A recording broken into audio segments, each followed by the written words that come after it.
Hey there, how's it going? It is your muscle building coach, Lee Hayward, back again with another episode of the Total Fitness Bodybuilding Podcast. And in today's episode, we're going to do a deep dive into one of the biggest pitfalls of fat loss dieting, and that is feeling weaker and actually losing muscle and losing strength while you're cutting. And if you've ever been on a fat loss diet before, you've probably experienced this yourself. I mean, maybe you're eating a strict diet, you're cutting your calories, you're exercising regularly, maybe even losing weight on the scale and seeing what would seem on the surface to be really good progress. I mean, hey, you're training for fat loss, the weight is coming down, you're seeing some results in that sense, but then you're also feeling weaker. You're losing strength, you're losing energy, you're feeling exhausted, you're feeling tired and irritable and hangry and the hunger cravings and all that kind of stuff, the negative pitfalls of dieting. Well, how can we balance this so that you can still make progress without suffering those pitfalls? And this is the delicate balance. This is like the $1 million question when it comes to fat loss, is how do you go through the process and still enjoy it without feeling like you're suffering it out on a diet? And that's what we're going to dive into today. We're going to do a deep dive into this. And joining me for today's podcast is a group of my coaching students that are going through the Muscle After 40 program. So it's an interactive discussion here, and I think you're going to find it very helpful because it's going to give that real world perspective, some real practical strategies that you can start implementing right away to get better progress from your fat loss efforts. And more importantly, how you can enjoy the process so that you stick to it over the long term and make this a lifestyle, not just another quick fix going on a diet type of approach. So without further ado, let's jump into the podcast. Welcome to the Total Fitness Bodybuilding Podcast with Lee Hayward and Jeff Samataro. Since 1997, Lee Hayward's Total Fitness Bodybuilding has been online helping guys to build muscle, lose fat, and become the best version of themselves. The goal of this podcast is to provide you with real-world practical fitness and nutrition advice to look your best, improve your health, and feel confident in your own skin so you can live life to the fullest without having your body holding you back from doing the things you want to do. So if you're ready to get started, let's jump into the show. It's a common issue for a lot of folks, and it is exercising, eating right, losing weight, making progress, which is all good, but feeling weaker. And this is a common scenario with most traditional diets, especially when people go on a cutting diet, like especially a low calorie, more of the extreme type of diets. This is a big one for a lot of folks. When you follow this type of approach, like let's just say you are exercising, you're eating right, you're losing weight, but then you start to feel weaker. That is one of the key things that's going to lead to that rebound weight gain, where you're going to ultimately quit the diet and go back to your old eating habits. And generally, when you're in a calorie deficit, eating fewer calories than you burn, your body's going to look for alternative energy sources. And ideally, we want that to be body fat. But if you're not careful, you could also lose lean muscle in the process. So your body's literally going to break down body fat for energy, but it'll also break down muscle tissue for energy. And usually how that comes about is, first off, you deplete the glycogen stores within the muscle. So then the muscle feels flat and feels weak because there's not much carbohydrates. There's not much high octane energy. And when you lose the glycogen, you also lose the water. So the muscle is literally like deflated. And this is not a good state to be in. You're not going to have a lot of strength or stamina or power. It's just going to be like, blah, I feel like I'm running on empty, literally, because you are. Your muscles are depleted of glycogen. And then when the glycogen gets depleted, they also lose a lot of the fluid because glycogen pulls fluid into the muscles. So you basically just have these flat, deflated muscles. So that's usually where a lot of it can happen. But if you stay in that calorie deficit for a long term, you can actually start to break down lean muscle tissue. We don't want to get into that state, right? That's the biggest reason, is simply dieting too hard and cutting calories too low. It's the biggest reason why a lot of people feel weak and hangry and when they're going on their cutting diets. And again, it's the reason why a lot of people rebound. So we want to stay out of that situation. If you're going through your program now and the progress is happening slow, you've lost a few pounds, but it's not huge, but your strength in the gym is going up, you're feeling good, you're not really feeling hungry or hangry or irritable, that's a good sign. And I know a lot of times people would look at that and think, well, am I doing anything wrong because I'm not losing weight fast enough? and they almost think that it's not a good thing because they always expect that weight to drop on the scale. But if you're actually getting stronger in the gym and you are still losing a little bit of weight, that's the sweet spot. That's where we want to be because that's sustainable, and we ultimately want to build the body stronger and trim off that body fat at the same time. If you're in that situation where you are losing strength and losing muscle, which not many people going through our program actually experience that because I'm on the more conservative side. I usually try and recommend guys to diet on as high of a calorie intake as possible while still making progress. Kind of the counterintuitive approach to the extreme side where people are drastically cutting calories often to the excess to try and lose weight quickly. We want to avoid that. So I'm going to outline some reasons here of why this happens and break it down in detail. But before I do that, I just want to kind of get some feedback from you guys. I mean, like, we can go around the table, seems only a small group here. Like, in your situation, Mike, have you ever been on a low calorie cutting diet where you dieted to extreme and felt weak or felt like you were losing strength in the process? Yeah, I would say so. I was on Weight Watchers, lost some weight, but kind of killed myself during that time. A lot of cardio, not a lot of lifting, and yeah, I was fatigued. Scott, can you relate to that? Because I know you've done some extreme diets. Yeah, I didn't know I was extreme, but I was. I mean, it's really interesting. I've got a roller coaster of fat and skinny and fat and skinny, and that's why I'm kind of here. In fact, 2 days ago, my iPhone called me out. It did one of those where it puts together a bunch of pictures and it said portrait over the years, and it was my fitness journey. Like it picked all these pictures, but from 2005, it shows me skinny, then fat. I'm sorry, no, 2020. It Okay. shows me fat, skinny, fatter, skinnier, fatter, skinnier. And then it shows me at the start of this year, and I look pretty good. So it makes me look good, my last pose, but it's really eye-opening that yo-yo that I've done to my body.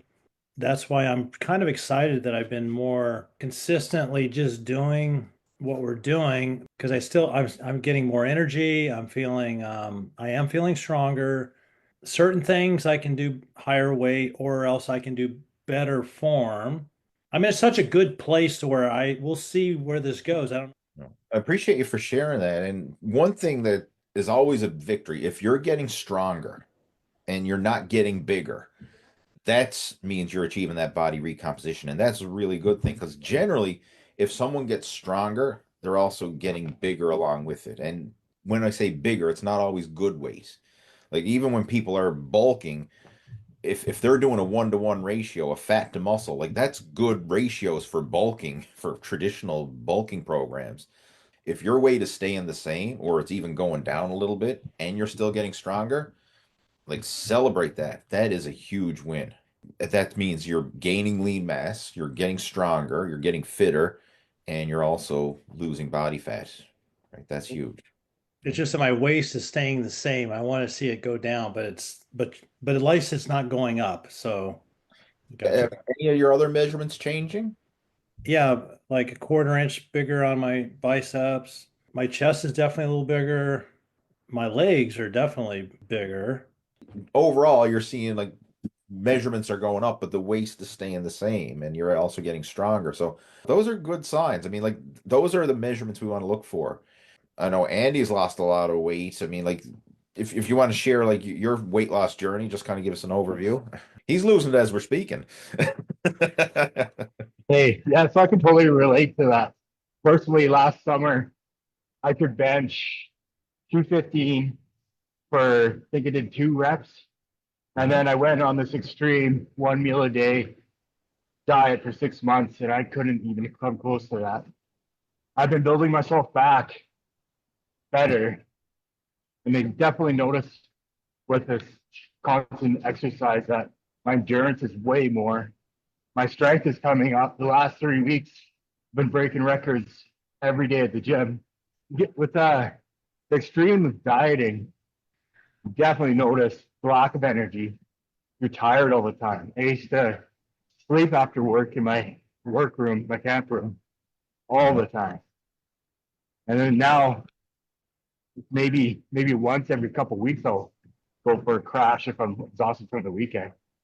Energy levels are up. Strength is coming, building up. Mhm. And it's just all around really good.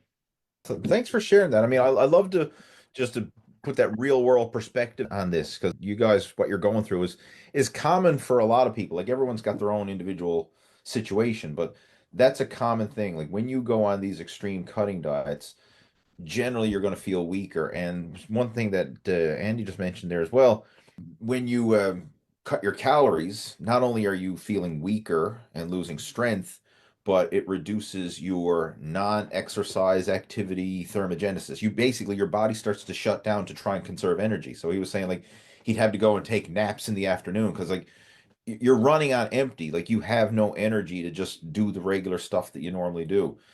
Your body is trying to be as lazy as possible or as conservative in terms of energy expenditure as possible. So like it's telling you, hey, go lie down and have a nap. Like we're too weak to do a day's work. Sleep.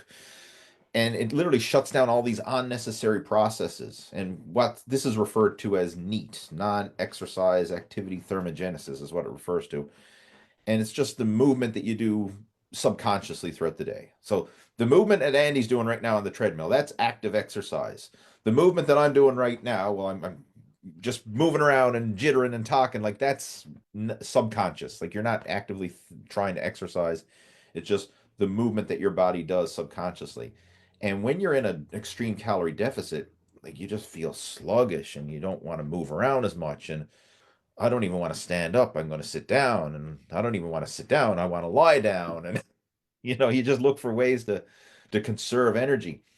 And you see your metabolism slows down because of that. It's one that's very noticeable, especially in females, is very often when they're in a low calorie state and they stay in a low calorie state, they stop their menstrual cycle because that's a non-essential function that the body says, hey, we're not going to waste energy going through this cycle. We're going to shut it down. And that's a common thing with women when they go on extreme cutting diets, they stop having their menstrual cycle.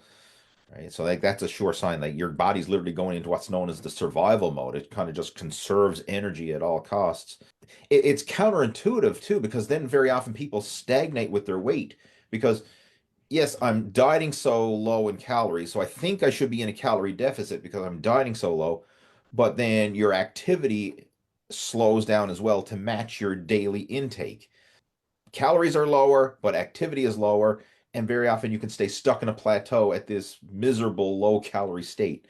I would much rather see you eat more and burn more and achieve a calorie deficit at a higher level versus starving yourself and not moving much because you just simply don't have the energy to and achieving a calorie deficit at that low level and very often plateauing. And it's interesting to see like every one of us have gone through that at some stage or another.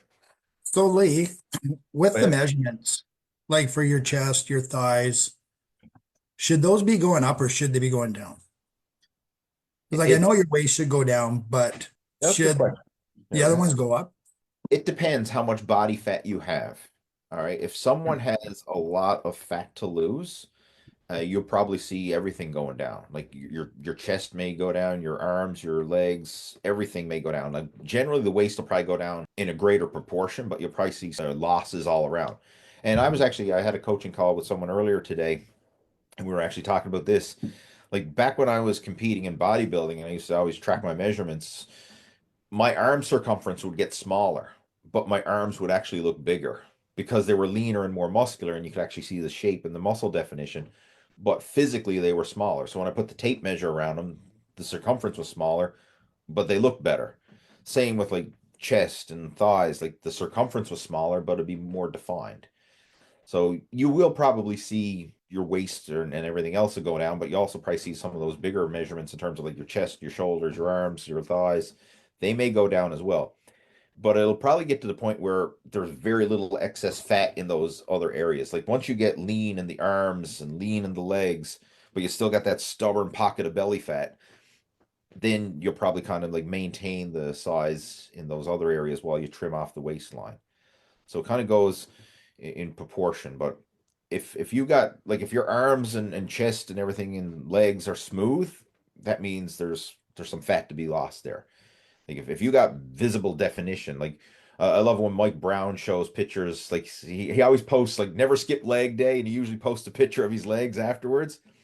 Like there's not an ounce of fat on his legs. Like you can see the vascularity and the definition and stuff. So like his leg circumference is not going to go down because like there is no excess fat on his legs to lose. The skin on his legs is like the skin on the back of your hand. Like it's there's nothing there, right? There's no fat. So if you're like that, obviously he's not going to lose any circumference on his legs unless he's losing muscle mass. But if you got a little bit of pudge, especially like around the belly button area, the lower back, the love handles, like that's usually where most guys store it. That's where you're going to lose it the most. But it is normal to see some losses all around. But yeah, that's a good question because I know some people get like, oh shit, I lost an inch off my waist, but I also lost a half inch off my chest. Like, oh, it's probably still fat, especially if the strength is going up. One of the biggest reasons why people are losing strength and losing muscle, strength and or muscle, that kind of goes hand in hand. Like a bigger muscle is a stronger muscle and vice versa. So if you're losing strength, you're usually losing muscle. Simply, you're eating too few calories. So that massive deficit, while it helps you lose weight faster, it can also lead to muscle loss. And your body just doesn't burn fat. It can also tap into muscle tissue when calories are too low. So a slower, more controlled approach to fat loss is key. Another one we need to look at as well is protein intake. If you're on a calorie deficit, it's important to make sure that you're getting enough protein. Like that is essential because that is the raw material your body uses to build and repair muscle tissue. So if your protein intake is too low, your body can break down muscle tissue to meet its needs. And I always recommend to my coaching students to have a gram of protein per pound of your ideal body weight per day. That would be like the minimum. If you go a bit higher than that, that's not a problem, but I wouldn't go lower than that. To throw it in a real world number, if you want to weigh 200 pounds, strive to get 200 grams of protein per day. Right? That's a good general rule of thumb. And for a lot of people, that's a challenge, especially when you start measuring and tracking and recording your food intake. Like that is a lot of protein by normal standards. I know when you look at the recommended daily allowance and all that, they always put it way too low. The thing is with the recommended daily intake, that's what's required to prevent nutritional deficiencies. Like that will keep you alive, but it's not necessarily optimal nutrition so you can thrive. If you really do the history and research on the RDA, the recommended daily allowance for vitamins and minerals and all these things, the original numbers came from back in the wartime, like in World War II.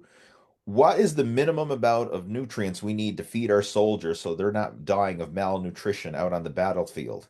Like that's where those numbers came from. It was like, what do we need to give them so they don't die? Not what do we need to give them so that they're thriving and they're functioning at their optimal. So it's kind of like the opposite approach. We want to look at what do we need to thrive, not what do we need to survive. Very often, a lot of times, we need to go higher than the recommended daily allowance for a lot of these nutrients, and protein being the big one for sure.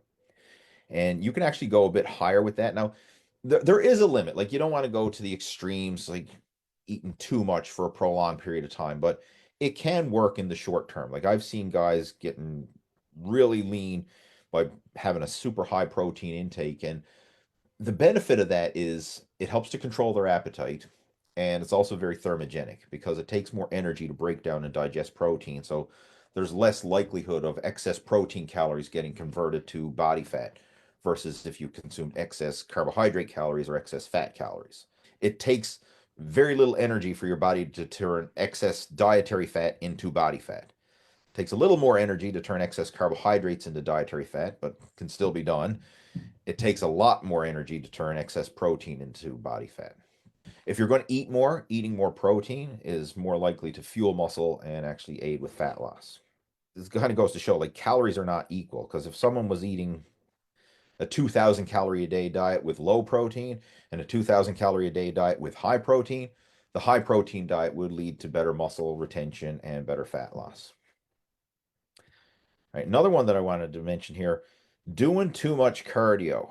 That can lead to muscle loss. Now, we want to take this, like look at the bigger perspective and take with a grain of salt. I'm not saying don't do cardio, but too much. Like if you're doing extreme cardio, especially like long distance endurance and ultra endurance, that can accelerate muscle loss. You want to be very careful with that, especially if it's excessive cardio with poor nutrition. And this is a common thing you see, especially in endurance athletes, because they think, well, I don't need to have a lot of protein because I'm not trying to be big and bulky like a bodybuilder. I just need to eat lots of carbohydrates to fuel my cardio sessions. The reality is, endurance athletes actually need more protein than bodybuilders because they're breaking down muscle at such an accelerated rate doing that excessive or that long duration cardio that they need high protein intake just the same as a bodybuilder would. You want to be careful. If you're doing cardio, you definitely want to make sure that you're getting in enough protein to prevent muscle loss. My sweet spot for fat loss is probably about an hour of cardio a day. I find like that's where I really get the best bang for my buck. If I start doing more than that, it takes away from the strength training workouts because one, you can't recover the same and work out as hard in the gym, but it also increases your appetite to the point where it's harder to stay in that calorie deficit for fat loss. And if you just grit it out through willpower and you say, I'm going to do lots of cardio and I'm going to keep my calories low, then you're basically just going to slow down your metabolism and cause your body to break down muscle tissue because it needs to find energy from somewhere. So it'll be breaking down fat and muscle. That's just going to increase, muscle loss and fatigue and make you feel even weaker. And then that's going to drive you to want to even be even more tired and have the tendency that I need to have more naps and more rest time. It's a nasty situation to get in. And I've gotten into that situation, especially when dieting for bodybuilding shows, really low calories, trying to burn the candle at both ends. I mean, yeah, you can sometimes grit it out through willpower for the short term, but it always comes back to bite you in the ass in the long term. And once you get to your threshold, it's where like in my situation, the threshold was always the competition because like, okay, this is the contest. Once the placings are announced and the pictures are taken and the dust settles, that's it, right? Where's the all you can eat buffet? And I ain't doing cardio the next day. I can guarantee you that. I'm just gonna like a light switch. I was either on or off. And once I turned it off, I went to the opposite direction very quickly. But bottom line, you want to be careful with cardio. It's a tool, but you can do too much, and I have done that myself. I can relate to that there. Um, Even just growing up doing football sports and stuff like that, they're like, eat a lot of carbs, get your carbs in. What I should have been doing is eating steak or chicken and Mhm. protein instead of pasta, spaghetti, stuff like that. You need both, right? Like I'm not trying to say that carbs are bad either, right? But we need to have that balance. And the general rule of thumb I recommend most people to start with is probably like a third of each, like somewhere in that range. I mean, probably like 30% of your calories from protein, 30% of your calories from fat, and maybe about 40% from carbohydrates. So it's pretty close balance, but that's generally the recommendations that I start a lot of people off on. And then we can manipulate it based on how your body responds. And when we say like, having that well-balanced diet, we're talking about calories and not portions because a third of your calories from protein and a third of your calories from fat are not the same portions because fat is more than twice as calorie dense, right? Like fat is 9 calories per gram, protein's only 4 calories per gram. So to put it in perspective, like a well-balanced diet for someone could be 200 grams of protein, probably between 200 to 250 grams of carbs, somewhere in that range, and then maybe like 85 grams of fat. That would probably put you in like a 30% protein, 30 to 40% carbs, and 30% fat, like that well rounded, right? So it will vary, right? Like some days you'll probably eat more, some days you'll eat less, but you try to keep a well rounded ratio, not the I'm eating all carbs because I just need energy, or I'm eating all protein because carbs make you fat, or any of these extremes. Like we want to have that balance in there, but making sure that you're getting in the protein for sure. Without that, your body's not going to build and repair muscle tissue. But yeah, that's a common thing. I've heard that so many times, especially from well-meaning people like coaches and people who mean well, but they just say, "Oh, get your carbs, and don't eat protein. You don't need too much protein." Right? Even like that's a common thing now, even in the endurance world. Like so many people that I know, endurance athletes, they're still like anti-protein. Like when they eat, it's always loading up on carbohydrates. They don't even think of protein, right? Which is a mistake for a lot of people. Yeah, no one ever talked about protein when I was growing up. It was all carbs when you played soccer, and everything else Yeah. was carbs, carbs, carbs. Yeah, it's Yes. interesting how the industry just is from old research, I guess, or just older back in the day. That's all they told me too. Yeah. It goes through phases. Like we're in this interesting phase now with, of course, with the internet and information overload. People just don't know what the hell to believe anymore because you do a Google search and one person is preaching high carbs, next person is preaching high protein, one person's preaching vegan plant-based diet, another person's preaching a carnivore no plant diet. What do you do, right? It's just all over the place. And the most craziest and absurd diets are the ones that are getting the most attention. For example, like let's just say someone puts up a YouTube video, like the Liver King. Do you guys know who the Liver King was? Right? Yeah. And some of these absurd diets, like preaching carnivore diets or crazy diets like that, or even some of the crazy, vegans who are out there preaching their thing. When someone has an extreme point of view, there will be a certain percentage of people who will agree with it and love it. And then, of course, there'll be the diehard enemies who hate it. And then when they get commenting, it just drives the engagement through the roof, right? Because the vegans and the carnivores are in the comment section battling it out. And you'll have this video with thousands upon thousands of views and then hundreds upon hundreds of comments. And it's just driving it up the algorithm. So then when someone who's looking for legit information, they type it in, well, obviously, this is the most popular one because it's getting the most engagement, and then that's what pops up in the search, right? So, what's the best diet? And then they see this someone's preaching the carnivore diet or the vegan diet or whatever, some extreme, and it really just creates this confusion because then the extremes are what gets attention, whereas this well balanced, healthy approach, that's too boring. Who gives a shit about that? Right? So that gets buried down in the shuffle, right? The truth isn't sexy. Yeah, it's hard to tell, especially like the carnivore diet, because you got Mark Bell and you got Joe Rogan they just swear by it. You got to look at the big picture. Sure, it can work. I mean, there are some positive aspects to it. You look at the carnivore diet in general.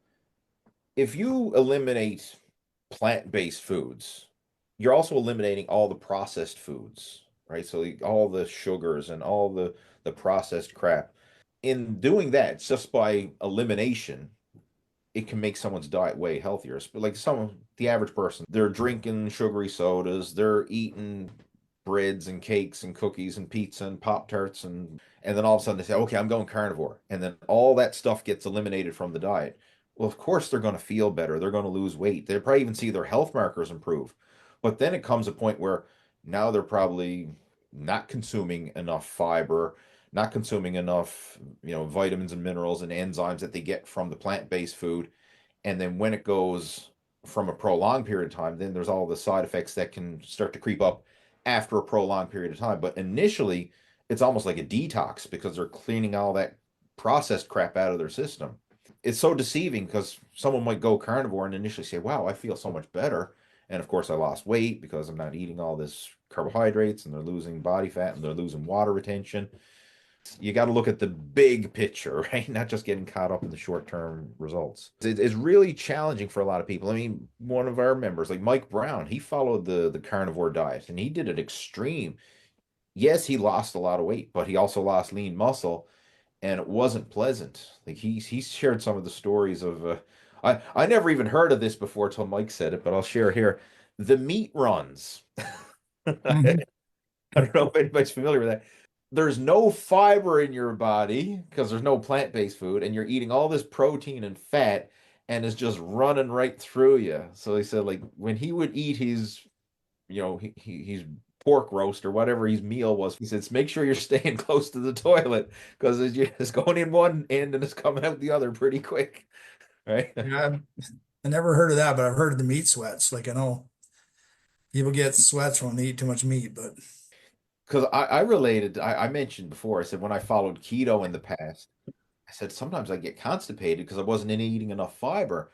And Mike said, well, I actually had the opposite problem. It wasn't constipation, it was the meat runs. And apparently that's a very common thing in the carnivore community, especially when you've been doing it for a prolonged period of time, like in your body's just totally void of fiber and roughage for weeks and months on end, it just goes right through, man.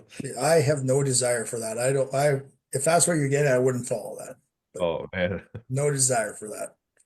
I'll tell you what is interesting is the challenge to really get your protein intake in on a daily basis. I'm not there yet because it's a lot of protein, really. It is challenging for sure to get protein. Like I still find it a challenge. I mean, I know what I should be doing and everything else, and I'm preaching this kind of stuff, but you just don't hit your protein by accident, put it that way. Like it has to be a conscious effort every day to hit it. So Lee, like for your meals, so like if you're doing 4 meals a day, usually it's 3 meals and a snack, but is it okay just do like 4 meals, like have 4 servings of chicken breast a day? And you know what I mean? Is it because it's that mindset of getting around that, it's 3 meals, a snack, but you can go actually have a fourth meal instead. Vegetables and chicken or whatever it is, right? Yeah, I mean, a lot of the die-hard bodybuilders, they don't call them snacks. It's a meal one, meal two, meal three, meal four, whatever, up to 5 or 6 meals a day, however many they're having. From a normal point of view, like most people relate to breakfast, lunch, dinner, and snacks, fill in the gaps beyond those. But yeah, I mean, you could certainly have another meal, and it really depends on your dietary preferences and what works well for you. I mean, I'll usually have solid food, protein like that at least 3 times a day. And then maybe for my snack meal, if you will, like that could be like a Greek yogurt and a protein powder mixed together or something like that. Sometimes I'll throw in protein bars throughout the day as well, right? So that'll be a little bump up in protein there. But I don't consider that a full-on meal. That's more in the snack category as well. But I try to have 3 meals with protein. Like breakfast is usually eggs, lunch is usually chicken, dinner is a wild card. It could be meat, chicken, fish, turkey, whatever. Like depends on what the family dinner happens to be, right? My wife usually takes care of dinner, but she then always puts in a serving of protein, a serving of veggies, and some sort of complex carbs there. Always fits that ratio. And then to top it up, I will have protein powder, Greek yogurt, cottage cheese, stuff like that. That's what I consider my snack food, protein. Yeah, I'm trying to break it down so I get so much protein per meal. Because like Scott said, it's tough It, to hit that 170, 180 grams of protein a day. Like, I mean, it's basically a couple of chicken breasts per meal, or it's like double what I would normally think, yeah. but you got to cook a lot of stuff, is all I'm saying. it is. It is tedious for sure. And that's where the protein powders can help. Like sometimes I might even top up my meal. Like if I just had one chicken breast and I'm a little short, well, okay, I might have some Greek yogurt and a bit of protein powder mixed up and make like a pudding and have that as like a dessert afterwards. Or blender smoothies. That's another great way to get protein. You can mix in protein powder with a smoothie. But one thing that helps me a lot is I never eat like a carb only meal, like or a carb only snack. I've always protein is always a priority. I always make sure that there's some sort of protein in there. So I'll Yeah. never just sit down and eat bread and tea or something like that. Like that was a common meal for my grandparents and even my parents. Like mid-morning snack was just like a bread and tea meal, or sometimes breakfast itself was just bread and tea, or coffee and a bagel or something like that. Or hey, we're gonna go out and have a snack now. It's gonna be a cup of tea and a muffin, or a cup of coffee and a muffin. Like I never do any of those just carb only meals or carb only snacks. It's always like, okay, there's got to be a serving of protein in there. And I can probably have some carbohydrates in there as well. But I always think of where's the protein coming from? Right? That's Yeah. the first thing I find is retraining the brain that because usually snacks are always carbs. Cookies, crackers, whatever. It's always carbs, and trying to break that habit of going, okay, no, I need to have some protein with that is that's the challenge. It Because is. carbs are so readily available wherever you look. Protein's not. No, you got Um, to go out of your way for it. That's right. Yeah. I spend so much time at the grocery store going through every freaking ingredient. Like even egg whites, you want egg whites, not like egg beaters that have 1,000 Mhm. contents. Wait, that's not really egg whites. And then like I was craving pizza so bad one day, and I was just like, I'm getting tired of chicken breasts and all this. And so then I finally found a pizza that was 550 calories for the whole pizza, but it was a cauliflower deal, all that. But I threw in some crumbled hamburger, real lean hamburger, and threw that on top to get my protein. But in the overall scheme, that's really not an overkill. and I felt pretty good after that. My next workout was pretty good. I do kind of tend to worry too much and probably cut my calories too much, and then I'm craving. This is something I got to confess. Peanut butter jelly sandwiches are coming on strong right now in the evening. Oh man, I, I can certainly relate to that. Peanut butter's tough to give up. Like when I'm in serious fat loss mode, peanut butter does not come in the house because I can't have it. But now what I do is I use peanut butter on veggies, so like peanut butter on a celery stick or something like that. Like that's how I'll get my peanut butter fix versus peanut butter on a jam sandwich or something like that. So like literally earlier this afternoon I had that. I had a couple celery sticks with peanut butter on them. I'm getting the veggies in and I'm getting my peanut butter fix. Now, granted, it is higher in calories because I mean peanut butter is high in calories. There's no doubt about it. But it's a better choice than having peanut butter and crackers or peanut butter and bread or peanut butter Did you and put jelly. raisins on that too?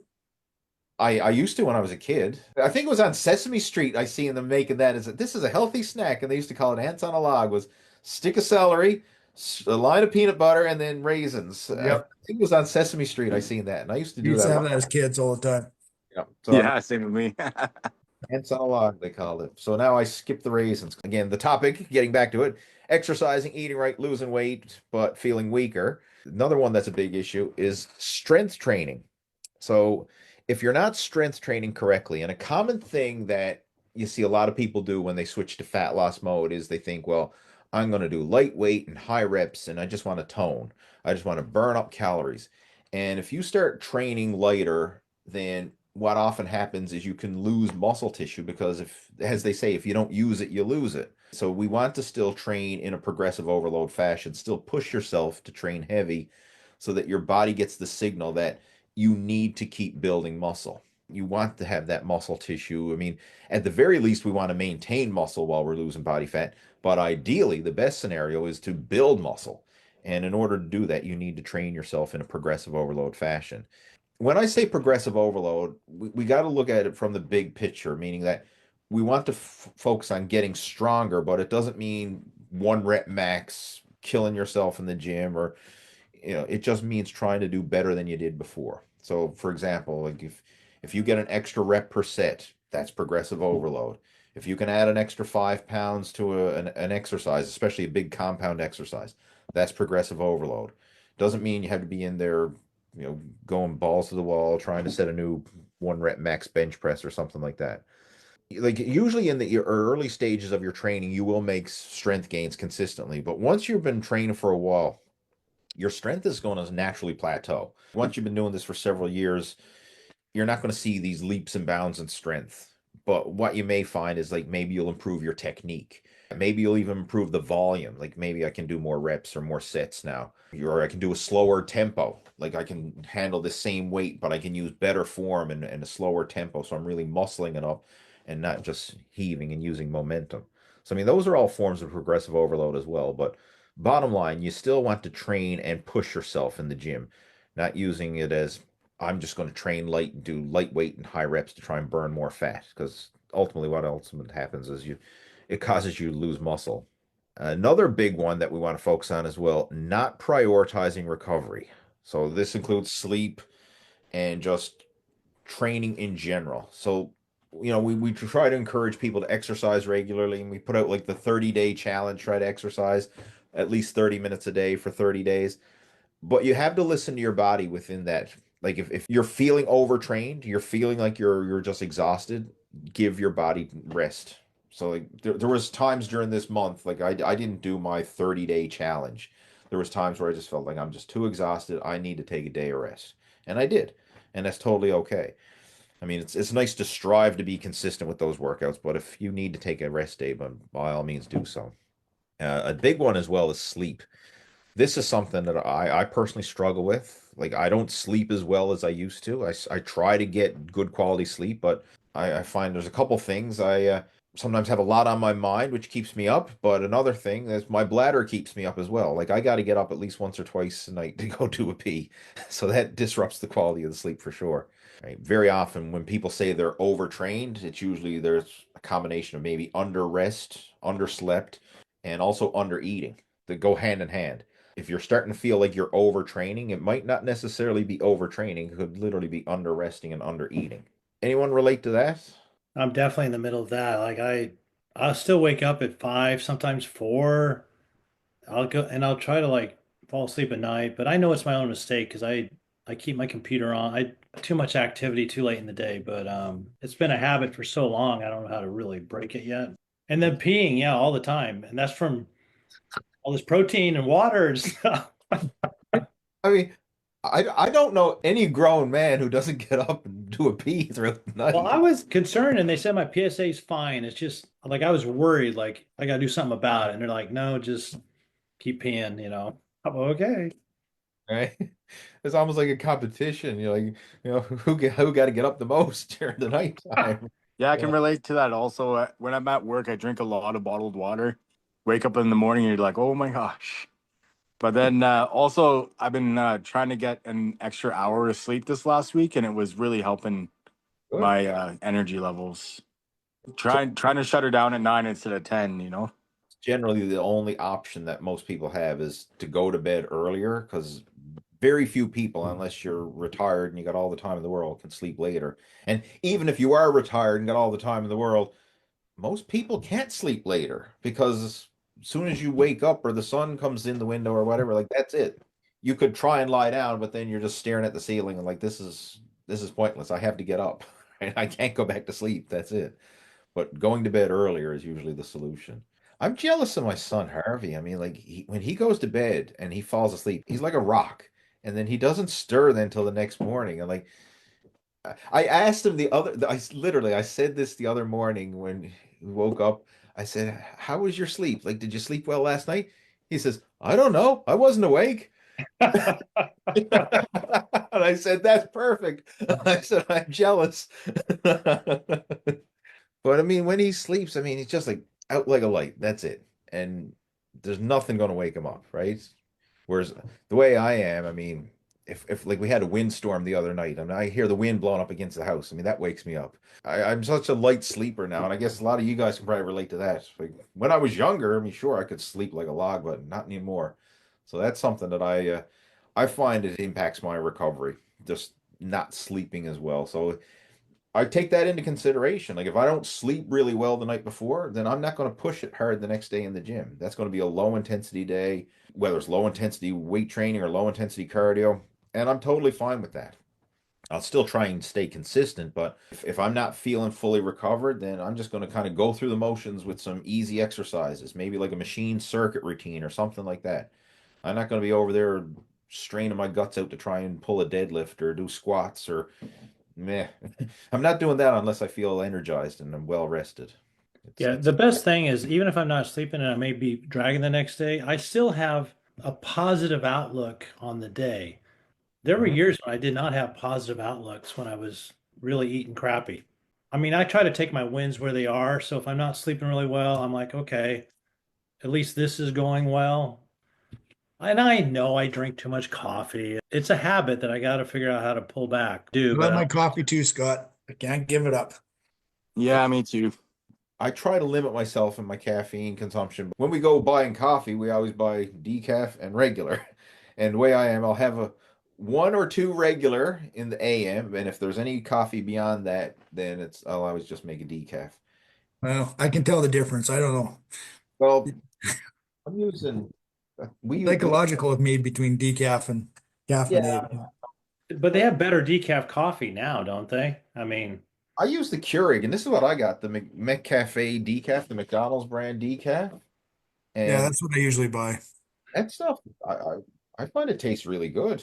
I mean, it's one of my favorites. I think it's I psychological. Yeah. I don't think I've ever tried a decaf coffee, to tell you the truth, because I just like I want my caffeine. I mean, that's the way most people are. And I've heard like some people say, well, decaf is not real coffee or whatever. But I've also heard the argument of people saying, well, if somebody enjoys decaf, they're a true coffee enthusiast because they're drinking it for the taste of the coffee, right? yeah. They're not drinking it for an energy drink, if you will, or a caffeine boost.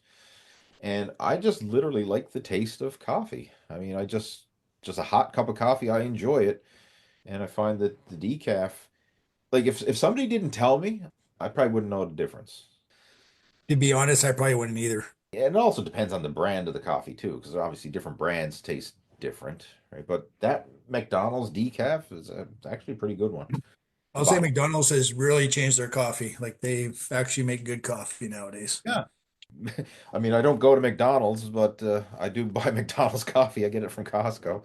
All this talking coffee, I'm just gonna make a pot right now. I know, I exactly. mean, well, it's still early for you over on the West Coast, right? I wouldn't be drinking coffee this late. But no, I mean that's something that can certainly have an impact on your sleep for sure, is just caffeine consumption. But that's one thing that I have purposely tried to do is taper it, but I still have, probably 2 cups of coffee a day. That's a normal day for me. What else is there? All right, but this is just an overview here now of for things to focus on. I mean, if you are in that situation where you are losing strength with your fat loss program, focus on a more conservative fat loss program. So one, reducing the deficit, or i.e., increasing your caloric intake. And I always mention again, I try and have folks diet on as high of a calorie intake as possible while still losing body fat. And a good goal to shoot for is in that 1 to 2 pounds per week range when you're starting off.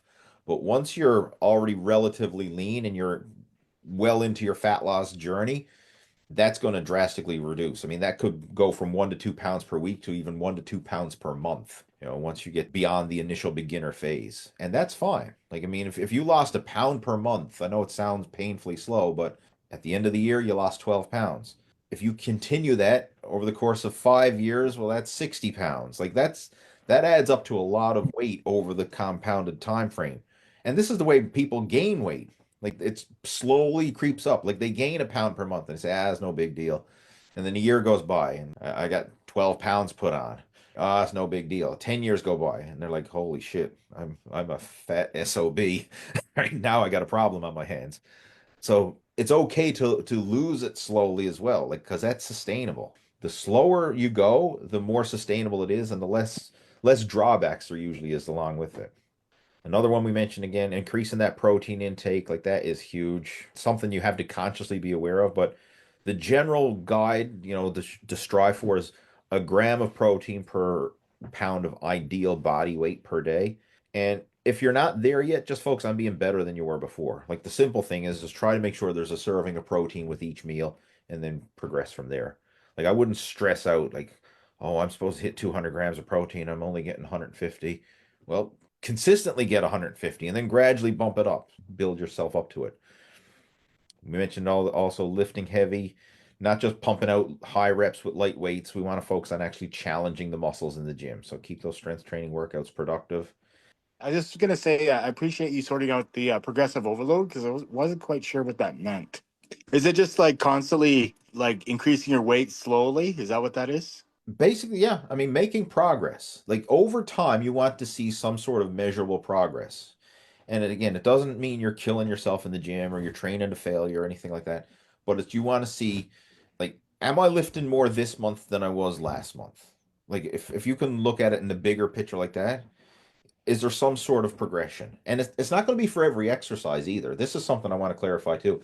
Like, see a lot of guys saying, well, like I'm not making gains on my bicep curls, or I'm not making gains on my side lateral raises, or my pec deck flies, or some of the isolation exercises.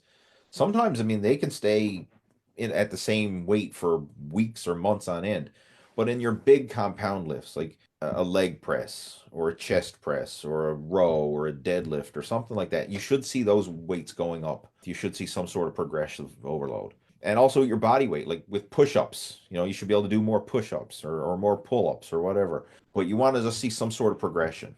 That's as long as you're seeing progression and you are challenging yourself, like you're not just, going through these pansy workouts curling soup cans or something like that, or you're doing a Richard Simmons sweating to the oldie, curling cans of soup. Like that's not strength training, right? I know he called it strength training, but that's not strength training.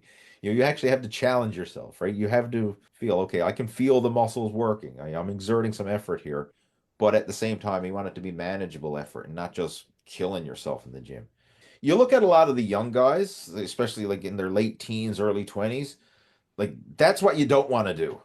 I was at the gym the other day. I was training one of my in-person coaching students, And at the bench next to us, there was a guy there, had 2 plates per side on the bench press, and he was straining and struggling, and his buddies who were his spotters were just watching him. And I was like, Jesus, guys, like, are you going to help him? And he was just straining and struggling and shaking, and finally he managed to lock it out on his own. But I was like, that could have been a muscle tear just waiting to happen. Like, if the weight doesn't move easily, like, not worth it. And that's one of the things I always tell my coaching students in the gym, like when we're training together, if that weight doesn't move easy, stop. Right? Like if you're stuck and you're straining and straining, like it's not worth it, because yeah, you may lock it out and complete the rep, or you may tear a pec or blow out a rotator cuff or whatever. It's not worth it. Now you tell me. Yeah. I should have heard this long ago. No, I've got this injured arm. So I'm in this, like, I'm going lighter weight and I'm trying to like figure out at what point on a shoulder press with a machine rather than a bar. And I can do it without pain. And then I just do higher reps. I don't know how to gauge when I'm actually improving or making. That's different. Like if you're working around an injury, it's okay to train with lighter weight, higher reps, and just feel the muscles working, because you're still in that rehab phase. But once you're to the point where you can train and actually make progress with that shoulder again, when the form starts to break down, like that's when you should stop. Like again, a lot of What if times, one arm goes up and the other one's struggling? yeah, stop, right? Like that would definitely be a stop. Like if, especially if you're doing dumbbell exercises, one dumbbell goes up, the other one doesn't, stop. Like you or anything like that. Like if you're doing a bench press and one side starts to lock out before the other, your form breaks down, stop the set. Or even if you're doing a machine move and you're struggling, you get to the point where it's starting to be a grind and the tempo is slowing down and you're really grinding it out, stop, right? It's not worth it. If it's a free weight exercise, we'll stop it before it gets to that point. Like when the repetition starts to slow down, you completed that last rep, but I don't want you to try for another, because that one could be like a 50-50. Like you may get it, you may not. It's not worth the risk. Like let's just rack the weight with a rep in reserve. So on a leg press, let's say you're doing pretty good full range, and then you're starting to feel like, okay, I can do half range, no problem. Should I? And you start to wonder if you should go fuller or not. Is that the time to stop? Yeah, if you can't comfortably do a full range rep, rack the weight. And the thing is, as long as you're keeping track of your numbers, you can still make progress in that sub-maximal range. Let's just say you're only going to 90%. You're always leaving 10% buffer, right? You got that 10% error room. But you can still raise that 90% each time. Like you can still add an extra rep or add an extra bit of weight and still keep it below red line. And it's amazing how much you can progress that way. And very often you can actually make faster progress because you're able to recover better, not risk those injuries. So you're not pushing yourself to the point where, okay, this hurts. I mean, one of the guys I'm training in the gym now is like I've took him through every single workout he's done for the past year. And he's done this textbook. Like we've got a notebook where we're keeping track of all his weights. And I've never let him go to failure. Like I've never let him go to the point where he's been stapled to the bench with a bench press, or get to the point where he started to pull a deadlift and couldn't lock it out, or anything like that. Like every set he's done, if he starts to struggle and like say with a machine exercise, like if he starts to push and to struggle, I say stop. And he's always done that. So he's never really pushed himself to true failure like most people do. And he's never had an injury. I mean, knock on wood, hopefully he doesn't, but he's been training for a full year now, and his strength is more than doubled. Like it's just crazy to see. A couple weeks ago, he pulled a trap bar deadlift, 440 pounds. And the first time he pulled a trap bar deadlift, it was like 200 pounds. He's more than doubled his strength in the last year. He's just like a clockwork, because I mean, we're in there and I'm prescribing the exercises and I tell him when to push and when to stop, right? And he's catching on to it now, but it's just amazing to see.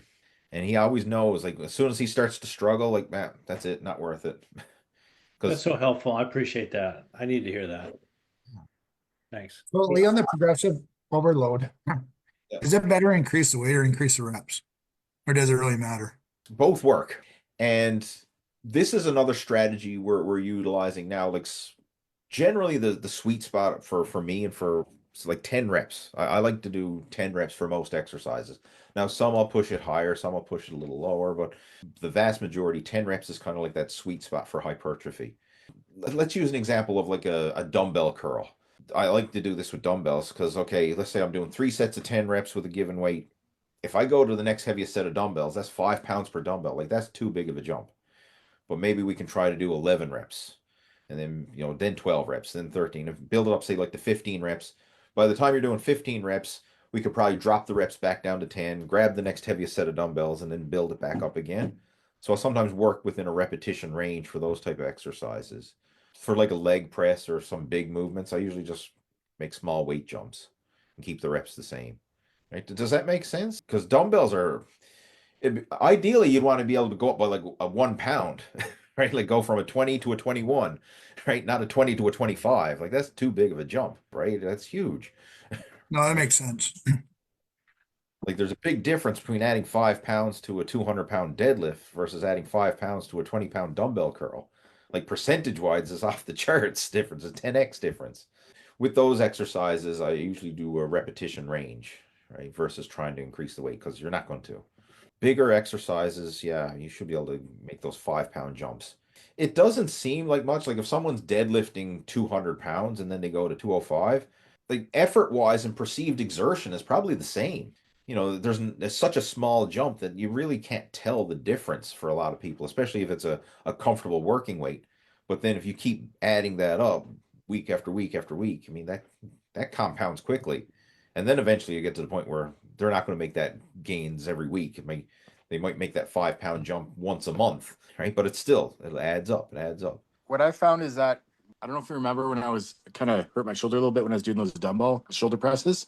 I changed just to the machine. My shoulder hasn't bugged me since I changed from dumbbell to machine press.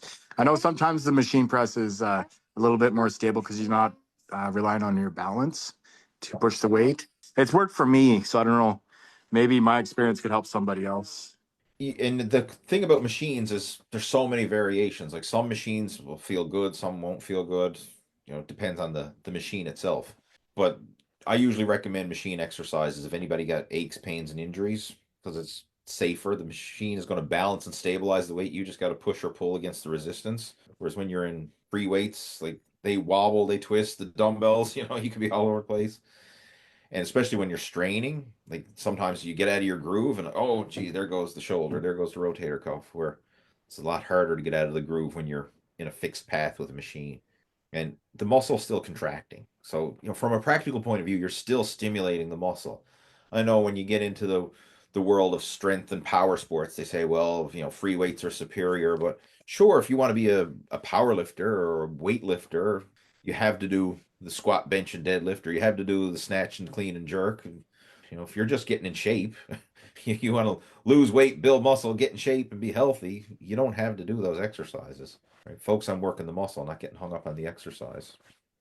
Do you know if on a deadlift, like my hamstrings are pretty tight and my flexibility is pretty poor, and I get nervous going all the way to the floor to touch, so I don't quite get down there.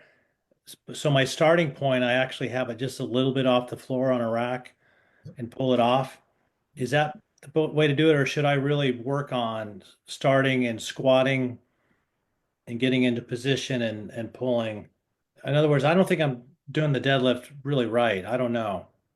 I mean, the rack deadlift is a legit exercise. I mean, and it will be easier, less range of motion and stuff.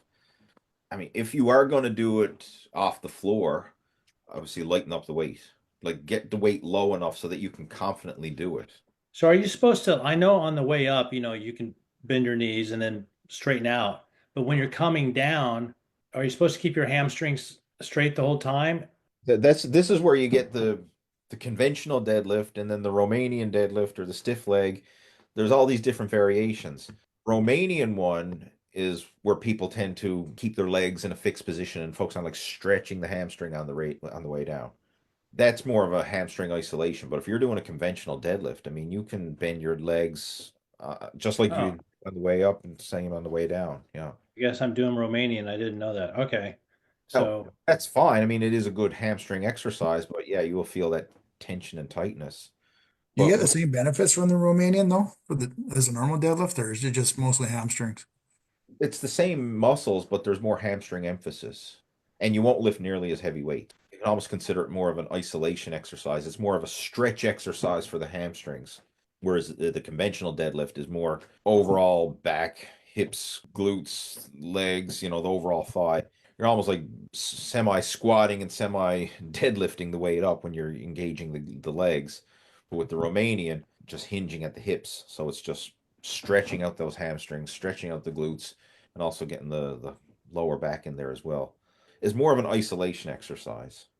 And you want to treat all these as different exercises. So like the rack deadlift, that's its own exercise, and you would have your weights that you would lift in that exercise. If you're doing deadlifts off the floor, that's a totally different exercise. You'd have to reduce the weight for that because that's a lot harder. Romanian deadlift, that's a totally different exercise. Like you wouldn't lift as much weight with that as you would with a conventional deadlift. The problem, a lot of people, they just classify it all as a deadlift and they try to lift the same weight all around, right? That's why the rack will feel, oh, this is easier. I can do this one. Yeah, it's easier because you're in a stronger position. If you're going to do the other ones, lighten the weight accordingly. It's So, almost like so as a bodybuilder, you're doing a deadlift, you don't drop it after you pulled it. I don't. I lower the weight. Yeah.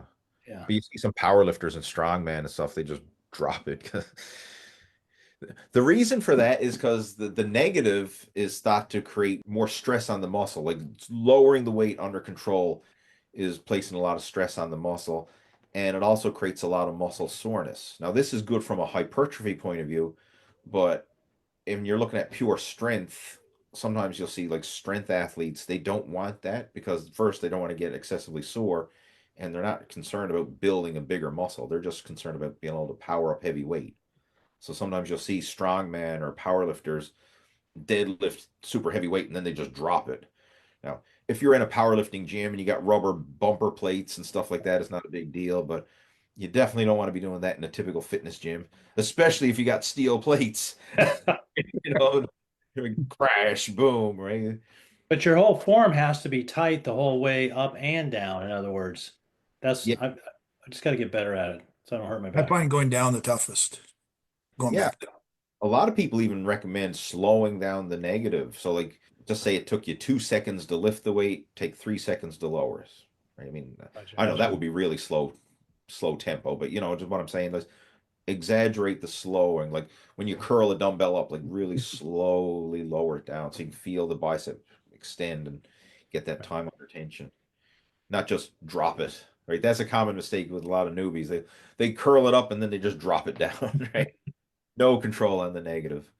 Not only is it going to get more muscle stimulation, but it's also a lot healthier for the joints because especially when you start building up to heavier weight, if you just drop it, the risk of pulling or tearing something is huge. That's different from a strong man doing a deadlift because they deadlift it and then they literally just open the hands and drop. They're not under tension at all. Right? If you're in a weightlifting or powerlifting gym, then people expect that. But at your typical commercial fitness gym, nobody appreciates people dropping the weights.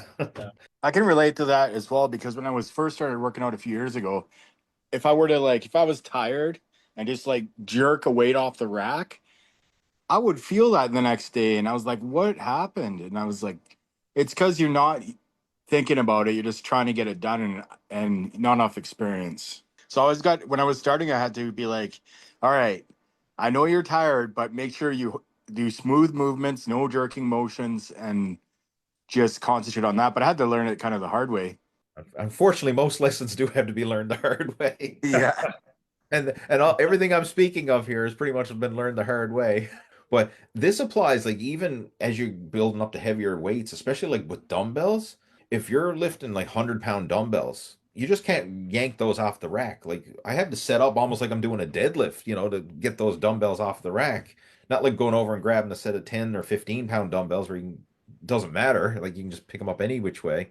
Like if you're lifting heavier dumbbells, and heavy's all relative. I mean, maybe it's a set of 50s is heavy, right? But you got to like brace your core and get yourself in the right position. Make sure that you're lifting with your back in alignment, not just bend over at this weird awkward angle, grab a 50-pound dumbbell, like, oh shit, there goes the lower back. Putting them back is the hardest part. Yeah. Because you're losing your grip and you're trying to get it back. And I mean, a lot of times I'll just lay them on the floor and literally have a rest and then put them back. That's another one. And sometimes if you don't get it fully set on the rack or you nip your finger between the rack and the dumbbell or handle or something, like, oh, I've seen some crazy shit like that. if I can't confidently put them back, I just put them on the floor and rest up and then put it back when I'm fresh. But guys, this was a great call. I mean, I'm glad to chat with you. Yeah, I enjoyed the call. Thanks Yeah. guys, and we'll see you next week. And have a good week. Yeah, have a good week, guys. I'm gonna try that chocolate brownie now. No, I'm just joking. So there you go. I hope you enjoyed today's episode of the Total Fitness Bodybuilding Podcast. And if you did, please give it a thumbs up, hit that subscribe button if you're not already subscribed to the channel. And if you know someone who could benefit from today's episode, please feel free to share it with them. I mean, if you can help us to spread the word, that's going to get this message out there and help us create more content like this in the future. And if you would like some help with your own personal fitness and fat loss journey, be that building muscle, losing fat, improving your health, getting in your best shape, if you would like some help with that, please feel free to reach out to me. You know, I have my contact information down in the show notes below this video, and we can have a chat and see if the Muscle After 40 Blueprint program would be a good fit for you. Right? You can come on board and join our VIP group, just like the guys you've seen in the podcast today, and you can be part of this community and having that support and accountability to make sure that you're on the right track to making your fitness goals a reality. If that sounds like something you're interested in, then feel free to reach out to me. And in the meantime, have yourself a fantastic day, and I look forward to chatting to you next week in another episode of the Total Fitness Bodybuilding Podcast. Take care, over and out.